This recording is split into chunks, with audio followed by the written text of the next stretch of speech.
Hello everyone, i-flex ko nga rin ito pork, sliced pork with the cucumber. Ayan. Chinese food. Napakadaling luto lang po to. Just gisa-gisa.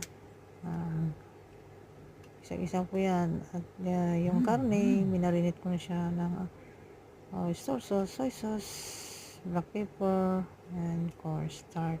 Yan. Gisa-gisa. Yan. Pang 3 tao ito. Kakain guys. Yan.